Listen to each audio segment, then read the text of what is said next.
Hello les filles, puisque Cécile a très gentiment fait part de son expérience sur les constellations et a assez justement expliqué en quoi ça consistait, aidée par Ruth également, je vais vous expliquer dans quel cas on va faire une constellation.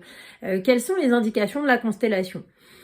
Une constellation, on peut en faire une pour à peu près n'importe quelle problématique. C'est juste une autre technique pour arriver à ses objectifs. C'est une technique qui permet de travailler de manière beaucoup plus globale et sur plusieurs générations, certes, mais ça peut être n'importe quelle indication, n'importe quelle problématique. Une problématique physique, par exemple une douleur persistante. Une fois, j'ai eu le cas d'une dame qui avait mal aux pieds et en fait, la douleur qu'elle avait, sa mère l'avait avant elle et sa grand-mère aussi. Donc, elle avait pas envie, elle aussi, de vivre ce que vivait sa grand-mère qui avait fini sa vie paralysée, par exemple. Ça peut être une phobie. J'ai eu un monsieur un jour qui avait la phobie des araignées et en fait, cette phobie trouvait son origine chez son arrière-grand-mère, par exemple. Ça peut être tout un autre type de problématique, c'est un problème de travail. J'arrive pas à avancer dans mon travail et j'aimerais avancer dans mon travail. Ou une problématique plus existentielle, j'arrive pas à trouver ma place au sein de ma famille. C'est comme si j'étais exclue de ma famille.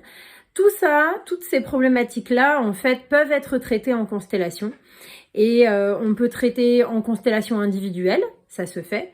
C'est ce que Ruth fait, d'ailleurs, et très bien en plus.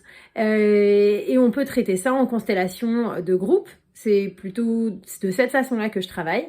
Et c'est pour le coup une véritable expérience à vivre. Je vous invite à tenter l'expérience, soit en tant que constellé, donc auquel cas c'est très pratique. En fait, vous allez regarder les autres régler vos problèmes. C'est plutôt sympa. Ou alors, tout simplement en voulant juste observer les choses et être représentante. Et auquel cas, participer en tant que représentant des membres de la famille, du ou de la constellée.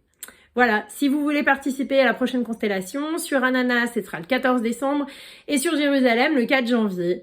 Et sinon, à Paris, au mois de février. Avec grand plaisir, je vous mets les liens d'inscription en dessous. Bye bye, Kol Tov.